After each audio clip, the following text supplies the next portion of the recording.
Benny with Mary Livingston, Phil Harris, Rochester, Larry Stevens, and yours truly, Don Wilson.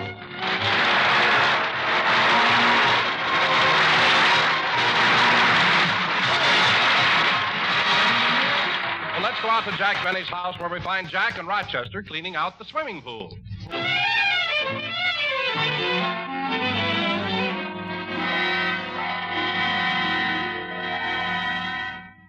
Well, all the water's out of the pool now, boss. Yeah, gosh, this pool sure can get dirty in a few months. Maybe it would keep cleaner if it had a tile bottom.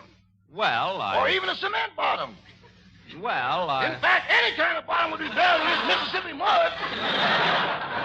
Well, I would cement it, but I'm growing rice in the shallow end. Now, come on, let's start cleaning the pool. We'll begin down at the deep end. Okay. Watch your step going down the sloping part, because it's still wet and slippery. Ooh. Congratulations, boss. 18 inches further than last year. Rochester, help me up. Okay. Now, Rochester, pick up that stick and clean out the drain. What stick? That one up there on the edge of the pool. Boss, put on your glasses. That's the diving board. Oh. Anyway, let's get on with the scrubbing. Okay, I'll go to the house and get a bucket full of water. You don't have to go to the house for water. Just turn that handle up there. But, boss, that's the one that fills the pool. Don't worry. You turn the handle, and I'll hold this bucket under the pipe. But, boss, that'll be too... Tut. Now go ahead and turn the handle. I've got the bucket. Okay. Ready? Yes. Turn it off! Turn it off! Turn it off!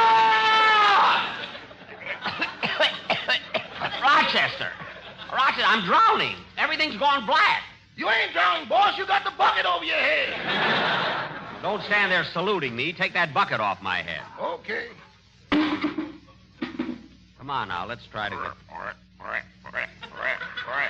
Now, look at that frog over there in the corner of the pool. Isn't he cute? Yeah, he's sure big, too. Hey, Rochester, help me catch him. He'd make a nice pet. I'd like to keep him. Doggone anything that's green you like to save.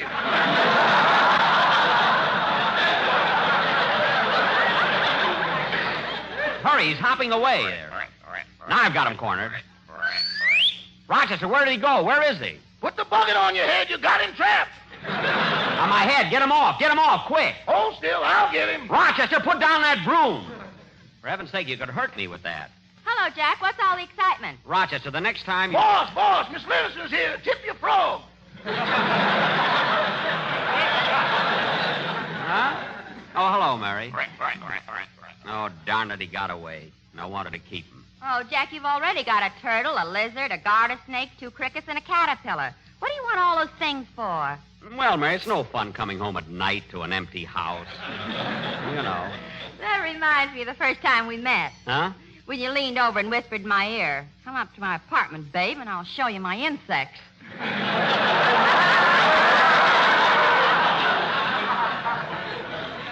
Yeah. I was a sly one, wasn't I? Some sly one, the way you chased me around the room with a butterfly net. Oh, that was years ago. I've got a lasso now. Say, Mary, how do you like the way I'm fixing up my backyard? Oh, it's swell, Jack. And you know, Mary, as soon as the pool is filled, I want you to come over and swim every day. Well, I'd like to, Jack, but I'm putting all my money into war bonds. All right, but I don't charge anything for the shower. No, but the price of towels is outrageous. Rochester. Rochester's right. You charge for everything. 5 cents for a sun chair, 7 cents for a beach umbrella, 10 cents for water wings. Mary. You've even got a meter on the diving board. Now, Mary. Why, last year you made more money out of your swimming pool than you did in radio. Well, it was a very hot summer. And another thing. What are you laughing at? You've got the only swimming pool that's listed on the New York Stock Exchange. Stock exchange. Hello, Mr. Benny. Hello, Miss Livingston. Oh, hello, Larry. Hiya, kid. Say, Larry, I've got good news for you. I'm fixing up my pool, and anytime you feel like swimming, come on over here. Gee, thanks, Mr. Benny, but I can't swim. Well, you can go wading. Sure, and up to your neck, it's only 15 cents. Yeah, I lose money on Gary Cooper. Say, Larry, I thought you'd be down at the studio rehearsing your song for the program. Oh, I did that this morning. Would you like to hear it, Mr. Benny? Sure. Go ahead, kid. I wonder how tall he is, anyway.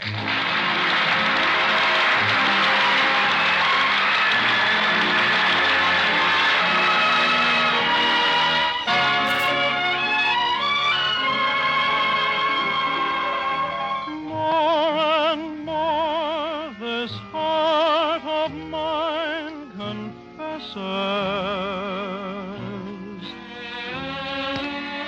More and more I'm caught in your caresses, warmed by the breath of your sighs, cooled by the blue of your eyes.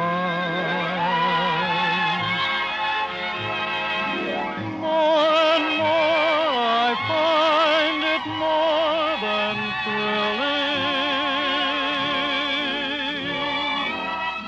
to share this dream that needed fulfilling. More and more I'm less and less unwilling to give up wanting more and more of you. More and more of you.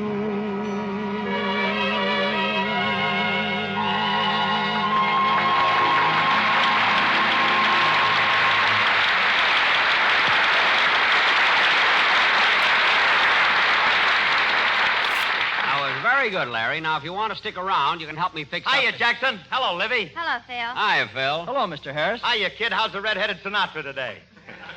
Well, cleaning out the old pool, getting ready for business again, huh, Jackson? Yep. Say, Phil, would you like your job back again this summer as lifeguard? No, not after what happened last year. What happened, Phil? Every time somebody yelled for help before I could save them, I had to buy a ticket to get in the pool.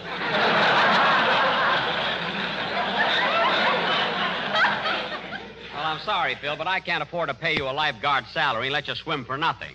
And anyway... Rochester, what are you doing? I'm testing the diving board. Good. Now, will you go in the house and call the printer? Tell him we want the tickets for Wednesday. Yes, sir. Shall I tell him that this year we're going to pay him, or is he going to have to swim it out again?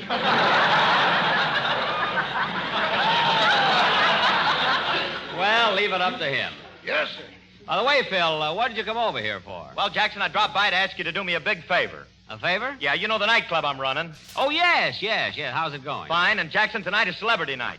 Oh, celebrity night, eh? Yeah, and, well, I don't want to impose on you, but if you aren't doing anything, I thought that maybe you could come over and... Certainly, Phil. Certainly. I'll be glad to. What shall I wear? An apron. We're short of help. Look, Phil, if you think Hey, that Phil, who are the celebrities Jack's going to wait on? Well, I'm not sure who's going to show up, but this afternoon I got on the phone. I called up Ronald Coleman, Spencer Tracy, Clark Gable, Van Johnson, Mark Twain, Bing Crosby, and... Wait a minute, Phil. What, you called Mark Twain? Yeah? Phil, Mark Twain's been dead over 30 years. Well, how do you like that? I must have had an old phone book. Look, Phil, how long have you been having these celebrity nights? Oh, I started last week, Jackson. I had a swell turnout, too. Charlie McCarthy was there. You mean Charlie and Edgar Bergen? No, Edgar was out of town, so Charlie came alone. What? And you want to know something, Jackson? He ain't so much. He sat there all evening and never opened his mouth.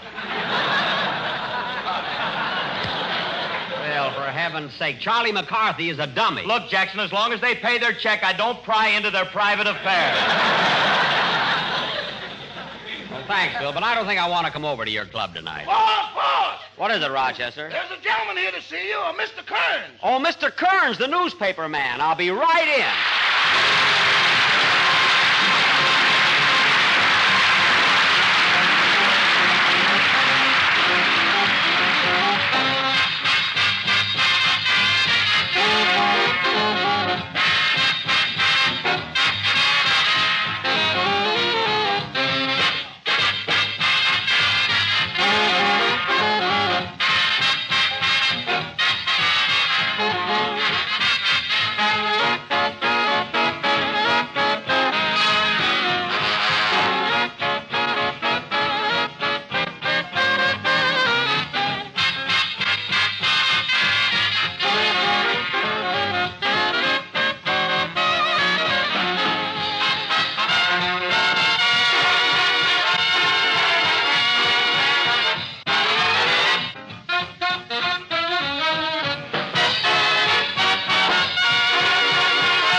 Oh, hello, Mr. Kearns. How are you? Oh, I'm just fine, Mr. Benny.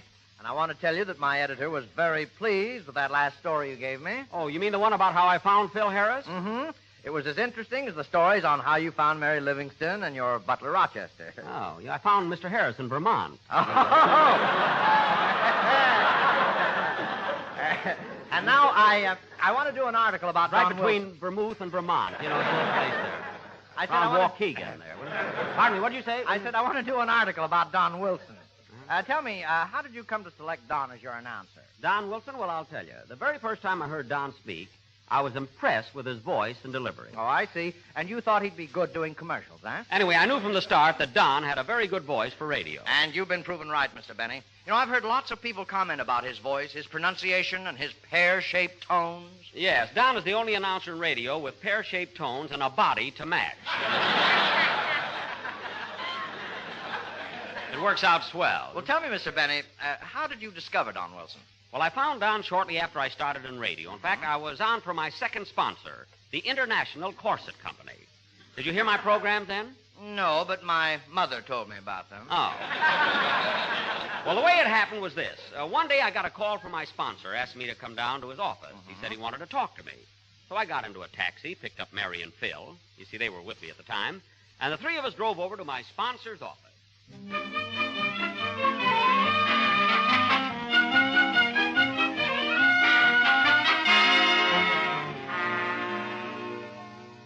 Say, Jack, your sponsor really has a nice building here. And he certainly believes in advertising. Yeah, look at that big neon sign. The International Corset Company. We cover the globe. Well, there's no use standing out here. Let's, Phil, get away from those windows. Come on. There it is. I beg your pardon, miss. Would you tell Mr. Willoughby that Jack Benny is here to see him? Well, Mr. Willoughby's expecting you, Mr. Benny. Go right through that door. Thank you. Just follow me, kids. Yes?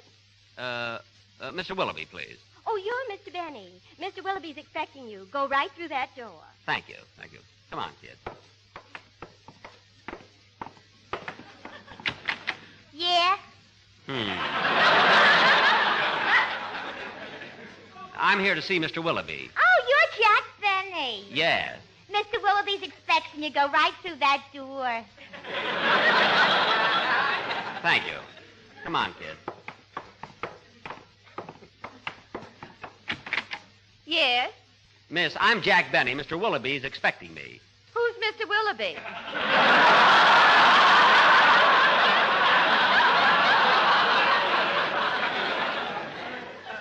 Look, miss, isn't this the International Corset Company? Yes? Well, Mr. Willoughby is the president. Oh, you mean Snoogey.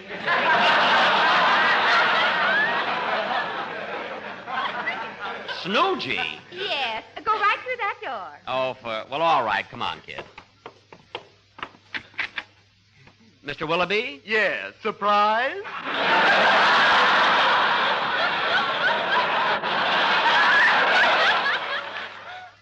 Mr. Willoughby, I'm Jack Benny. Oh, yes. Come right in. I've got Mary and Phil with me. Oh, splendid. Hello, Mr. Willoughby. Hiya, Bub. What do you hear from the hips? Phil. Now, Mr. Willoughby, what is it you wanted to see me about? Well, frankly, Jack, since you've been broadcasting for us, our company is losing money. Losing money? But last week you said you had more orders than you can fill. I said we had more corsets than we can fill. Oh. We've been selling corsets for 15 years, and this is the first time the company is feeling the pinch. Oh, well, Mr. Willoughby, if people don't buy your product, what has my radio program got to do with it? Look, Jack, we're paying you enough money. Why don't you stop reading the commercials and hire a good announcer? Well, Mr. Willoughby, if you don't like the way I read the commercials, Phil Harris can do them. Now, wait a minute, Jackson. Here, Phil, read this commercial I dreamed up last night. Now, get this, Mr. Willoughby. The show opens with a big fanfare. Then we go into our theme song, dedicated to the modern miss who wears an international corset. Then, as the music of the theme song fades down, Phil steps up to the microphone and says... This program is sponsored by the International Corset Company. We don't guarantee to take it off you, but we can pack it in so nobody will notice.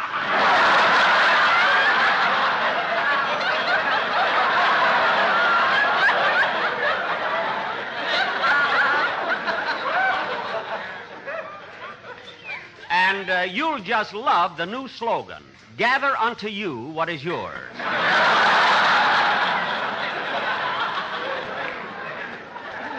And then we also... Wait a minute, Jack. Wait a minute. Those are the commercials I'm talking about. Now, look, Mr. Willoughby, you can't blame my program if you're losing money. There must be something wrong with the product. Something wrong with the International Corset? Are you crazy? Mr. Willoughby, I only I said... know what you said. But look... Have you ever heard of the woman in the window? Yes. Well, before using our product, she couldn't even get in the house. Hey, Mr. Willoughby, you asked for it. I received hundreds of complaints about your corset. Complaints? Yes, the steel you use in the stays is defective. When someone wearing your corset bends over, the stays have a tendency to snap loose with a ping. With a ping? Yes. I can't believe it. It's incredible. Why, it's... Wait a minute. My secretary wears an International Corset. I'll buzz for her. When she comes in, I'll ask her to bend down. And if the International Corset is what you... What is it, Snoochie? Ethel, would you mind picking up that pin on the rug? What? Ethel, would you mind bending over as though you're picking something up? Oh, certainly.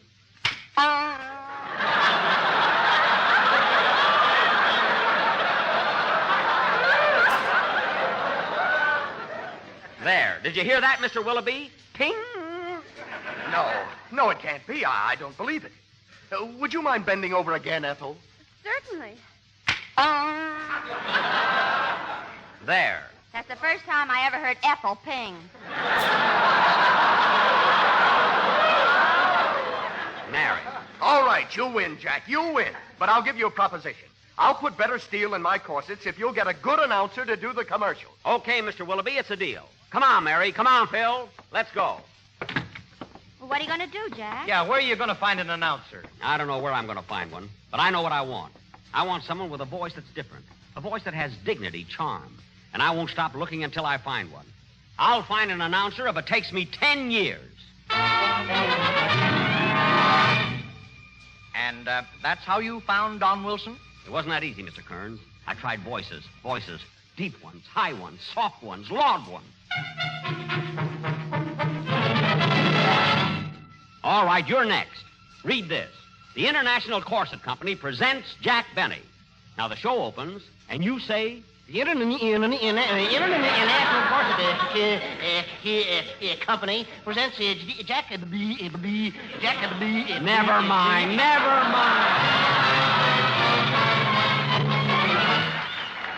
All right, Bud, you try it. The show opens, and you say... The International Corset Company presents Jack Benny. Now cut that out, and you won't do it. All right, fella, you're next. Read this. The show opens, and you say... The International Corset presents Jack...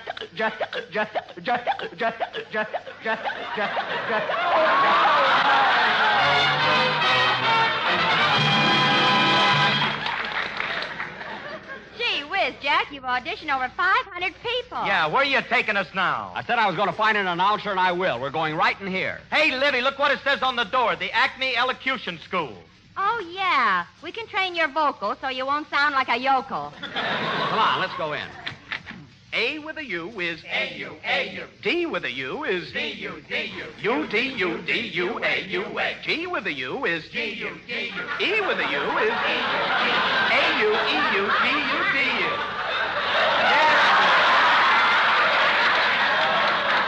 Very good, students, very good. Hey, Mary. Mary, what do you think? P with a U is P-U, P-U. Quiet.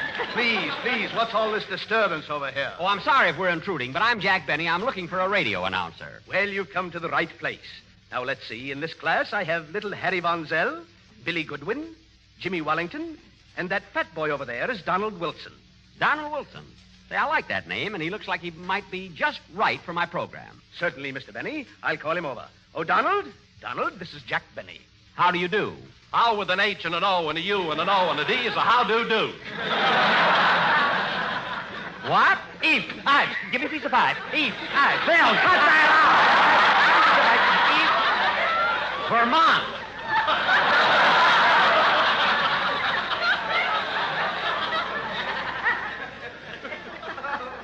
Gee, I knew Vermont ahead of time because this is 12 years ago. Now, Mr. Wilson, I'm considering you as an announcer for my program.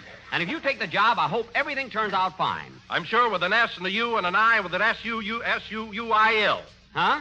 He said, I'm sure it will. Oh. Now, Donald, class is over and you can speak naturally. Thank you. And Mr. Benny, I also want to thank you for this wonderful opportunity because I understand there's a lot of money to be made in radio. Not unless you own a swimming pool. What? P with an O and an O-O-L with an O-O-P and an O-P-A. Mary, stop it. Now, Mr. Wilson, before we sign the contract, I want to hear you read this simple line. The International Corset Company presents Jack Benny. Yes, sir. The International Corset Company presents the greatest comedian in the world. Huh? That inimitable, that incomparable, that handsome master of ceremony. Mary, this guy's going to be great. The greatest personality in show business today, that scintillating star, that virtuoso of the violin. You don't have to go any further, Bob. You got the job. Please, Bill, please. I want to hear him. That sparkling wit of the airways, that lovable, laughable favorite of millions, Jack Benny.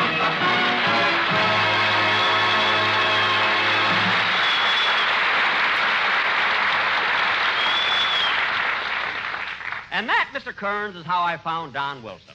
And he did his first announcing job while I was still working for the International Corset Company. Well, that's a very interesting story, Mr. Benny. And I've been making notes so I could... Oh, darn it, I dropped my pencil. Oh, yes. I'll pick it up for you.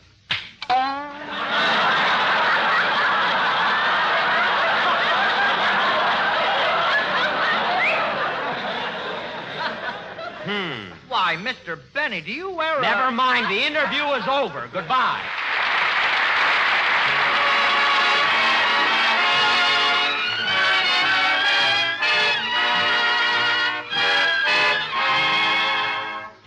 There goes that song again. We used to call it our serenade. We fell in love when we heard it played. Over and over and over and over again. I still remember when I sang the words and they made you mine. I'd steal a kiss and repeat each line. Over and over and over and over and then we drifted apart. You walked off with my heart. It's funny how one listen just starts me reminiscing.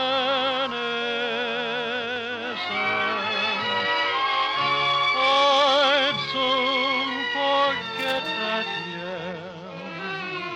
I told myself when you said so long, but I was wrong. There goes that song again.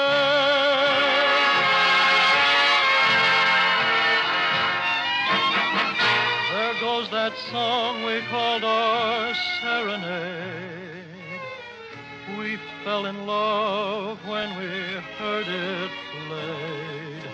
Over and over and over and over and then we drifted apart. You walked off with my heart.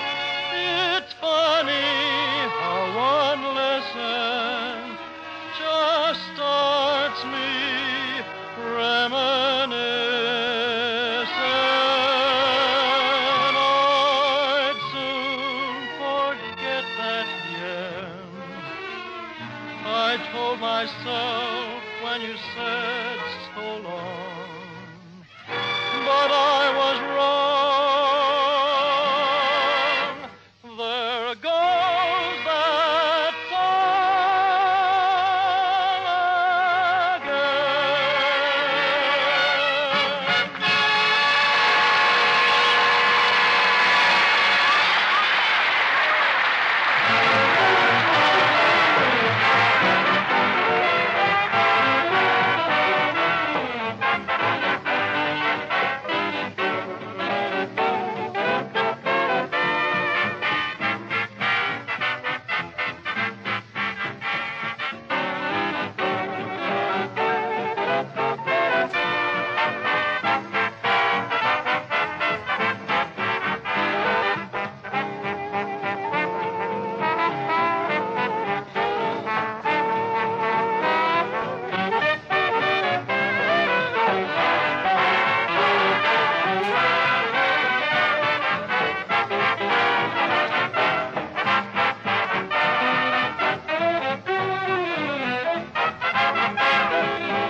this concludes another program, folks, and we'll be with you again next Sunday night at the same time. Oh, Jack, Yes, Don. it was very nice of you to tell that story about how I first came on your program. Ah, that's fine. Thank you. But Don. I've been with you so many years now. Don't you think I ought to get a little more money?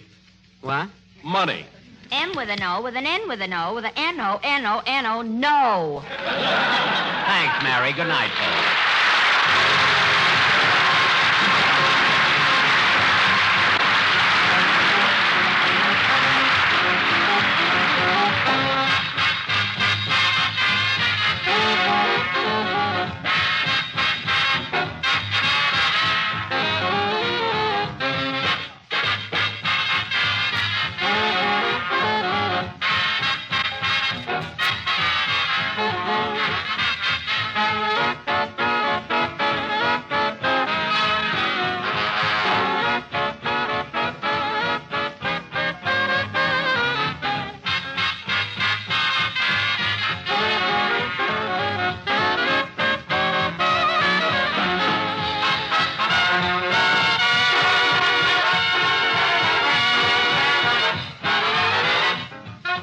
This is the Armed Forces Radio Service.